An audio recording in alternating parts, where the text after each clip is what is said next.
Hörmətli abituriyentlər, hörmətli müəllimlər, DİM 1-ci hissə test toplusu sürtünmə qüvvəsi bölməsində 92 nömrəli tapşırığın izahı ilə tanış olaq. Əvvəlcə tapşırığa bir neçə saniyə ərzində baxın. Tapşırığın mətnini yada salın. M2 kütləli cisim aşağıdadır. Bir üfüqi sətin üzərindədir.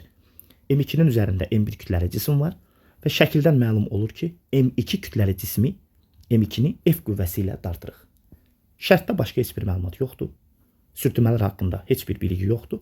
İndi isə diqqətlə analiz eləyək. Birinci fikir.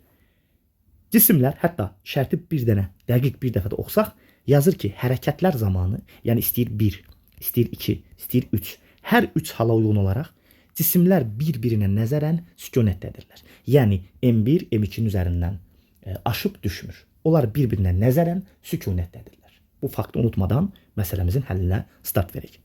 Gəlin birdən başlayaq. Birdə deyir ki, cisimlər, yəni M1 və M2 birlikdə X oxu istiqamətində bərabər sürətlə hərəkət edirlər.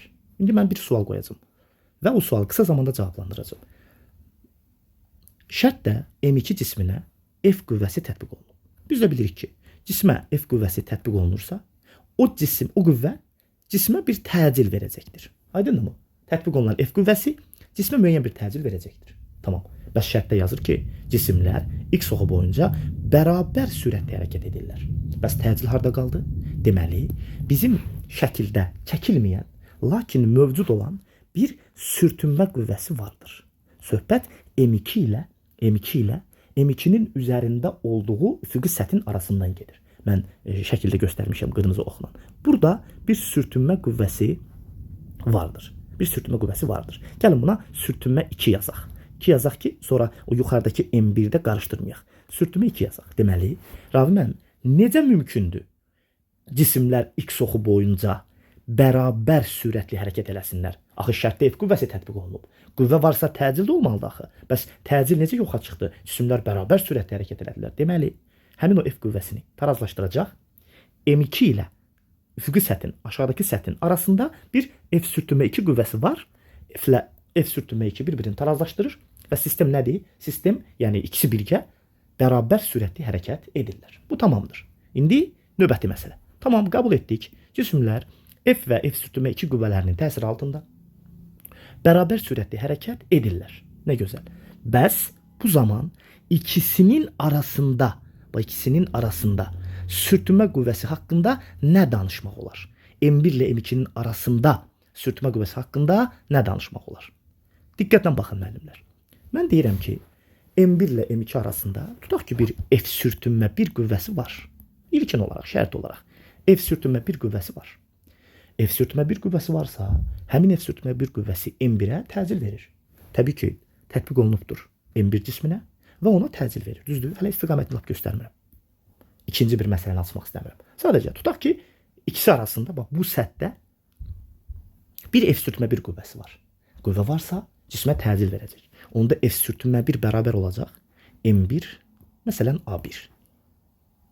Belə çıxır ki, ikisinin arasındakı sürtünmə qüvvəsi M1-ə bir A1 təcilini verəcək. Bəs axı dedik, cisimlər bərabər sürətlə hərəkət edir. Təcil sıfırdır. Deməli, bu halda, yəni iki cisim birlikdə bərabər sürətli hərəkət etdikləri halda ikisinin arasında sürtünmə qüvvəsinin olması mümkün deyil. Əgər ikisi arasında sürtünmə qüvvəsi olarsa, həmin sürtünmə qüvvəsi yuxarıdakı M1-ə bir təcil verəcək və bizim qoyduğumuz şərt var, bərabər sürətli. Bu ödənməyəcək. Bərabər sürətli olması üçün ona həmin halda, bu halda heç bir kənar qüvvə təsir etmir. Heç bir qüvvə təsir etmir. Nə sürtünmə, nə digəri. Beləliklə, təkrar eləmək istəyirəm. Əgər ikisi arasındakı, bax, buradakı bir F sürtünmə mövcud olsaydı, həmin F sürtünmə M1 kütləli cismə bir A1 təcilini verərdi. Aydındır da, qüvvə varsa təcil verəcək. Yaxşı, təcil verərsə, axı M1 təcilli hərəkət eləmiş olacaq. Amma biz şərtdə nə danışmışdıq? Bərabər sürətli, yəni təcilsiz. Beləliklə, iki cismin birlikdə bərabər sürətli hərəkətləri zamanı onlar arasında sürtünmə qüvvəsinin olmasını inkar edirik? Yoxdur. Düzdürmü? F sürtünmə sıfıra bərabərdir. Tamam. Bu aydındır. İndi Keçirik ikinciyə. Cisimlər X oxu boyunca A təcili ilə yeyinləşən hərəkət eləyir. Və salam, burası aydındır. İndi sürtünmə varmı, yoxmu? Söhbət M2 ilə Z arasında gedir. Bu artıq öz qüvvəsini itirir. Çünki konkret yeyinləşən olmasından danışdı. Sürtünmə olmasa da bu yeyinləşə bilər. Söhbət yenə deyirəm, bu sürtünmədən gedir. Sürtünmə olsa da yeyinləşə bilər. Məsələn, F-i böyük götürərəm F sürtünmə 1-dən. O zaman aydındır ki, cisimlər sistemi yeyinləşəcəkdir. Bu əla. Və yaxud lap F sürtünmə 1-ə baxmıram. Sadəcə F qüvvəsi M1 və M2 kütləli cisimlər sistemini dartır və hərəkət yeyinləşən hərəkət olur. Tamam mı? İndi sistem yeyinləşən hərəkət edir. Yenə deyirəm, bir-birinə nəzərən sükunətdədirlər. Yəni M1 M2-nin üzərindən qopub sürüşüb düşmür. Dayanır orada. Əgər hərəkətimiz, yəni yekun sistemin hərəkəti yeyinləşəndirsə, avtomatik olaraq M2 sağa doğru hərəkət edir. Yəni M2 bəllidir ki, bu istiqamətdə hərəkət edir. Buna V2 yazaq. Bu zaman avtobus anidən yeyinləşəndə, oradakı sərnişinlər nə edir? Oradakı sərnişinlər hansı istiqamətdə, belə deyək, hərəkətə məcbur qalırlar? Hansı istiqamətə meyl edirlər? Hərəkətin əksinə. Yəni əgər biz sağa doğru yeyinləşiriksə, şəkildə göstərildiyi kimi yeyinləşiriksə, biz deyəndə M2. M2 sağa doğru yeyinləşirsə, o zaman M1 sola doğru təcil alır. Və sola doğru meyl etməyə çalışır. Hərəkət eləməyə cəhd eləyir. Bu zaman əmələ gələn sürtünmə qüvvəsi imkan vermir ki, M1 yerindən tərpənə. Çünki şərtdə yazıb ki, cisimlər bir-birinə nəzərən sükunətdədirlər. O M1-i M2-nin üzərində saxlayan elə həmin sürtünmədir. Söhbət yeyinləşən haldan gedir bu dəqiqə. Düzdürmü? Deməli, M2 sanki avtobus kimi düşünün. Avtobus anidən yeyinləşərsə, sürücü qaza basdıqda bütün sərnişinlər nə olur? Bütün sərnişinlər geriyə doğru əyilir, meyl edir. Düzdürmü? Siz sərnişinlər geriyə meyl edəndə, bax buraya yazıram. Sərnişinlər geriyə meyl edəndə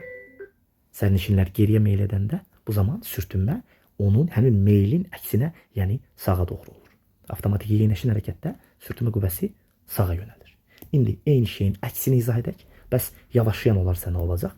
Eyni məntiqdən istifadə edəcəm. Deməli, sistemimiz yavaşlayır. Yəni cisimlər sistemi X oxu istiqamətində neynirlər?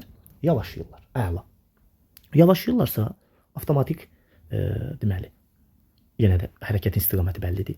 Yəni bu avtobus kimi düşündüyümüz M2 sanki avtobusdur. M1 də onun içində bir cisim, bir sərnişin. Biz, fərq etməz. Bir çanta, hər hansı bir şey. Ya da avtobusun tamamından asılan top. Bunun mahiyyəti yoxdur. M2 sağa doğru, yəni V2 sürəti ilə tutaq ki, V2 şərti olaraq yazıram da mən, yavaşlayırsa, bu zaman düşünün avtobus anidən yavaşlayanda, avtobus anidən tormozlananda bütün sərnişinlər qabağa doğru əyilir. Deməli, sanki M1 də sərnişindir. M1 hərəkət istiqamətində meyl edir, qabağa əyilir. Sürtünmə dərhal onu saxlamağa, onu yıxılmamağa çalışır. Deməli, F sürtünmə 1 bu dəfə sola tərəf yönəlir. Yəni hərəkətin əksi istiqamətində yönəlir. Avtomatik olaraq yavaşlayan hərəkətdə sürtünmə sol tərəfə hərəkətin əksi istiqamətində yönəldi. Sonra növbəti məsələ sürtünmə qüvvəsinin qiyməti. Müəllim, biz cavablarda həm M1 anı görürük, həm M2 anı görürük. Kimin kütləsini götürməliyik? Yadda saxlayın, sürtünmə, söhbət təbii ki, M1 və M2-nin arasındakı səthdə yaranan sürtünmədən gedir. Burada ox qoyuram, bu sürtünmədən gedir, bu səthdə yaranan sürtünmədən gedir. Həmin səthdə yaranan sürtünmə o səthin üzərindəki yükün kütləsi ilə bağlıdır. Yəni F sürtünmə 1 bağlıdır M1 ilə. M1 ilə bağlıdır. M2 ilə bağlı deyil. Yəni yeyinləşəndə də, yavaşlayanda da sürtünmə qüvvəsi, indi sola sağa onu danışdıq. Necə təyin olunur? M1 cisminin kütləsi ilə təyin olunur. M1-in kütləsi ilə təyin olunur.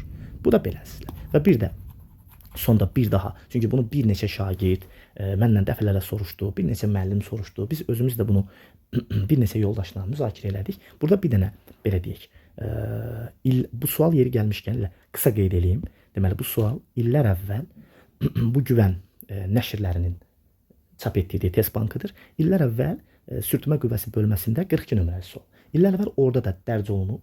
İdeyası, yəni təxminən eynidir. Fikir verin, yenə də bir arabacıqdır, üzərində tircikdir. Hərəkət istiqamətini burada göstəriblər. Məsəl üçün sağa doğrudur. Yəni ideyası eynidir. Burada da eyni məsələdir. Yavaşlayan hərəkətdən söhbət gedir, yeyinləşəndən söhbət gedir, bərabər sürətdən söhbət gedir.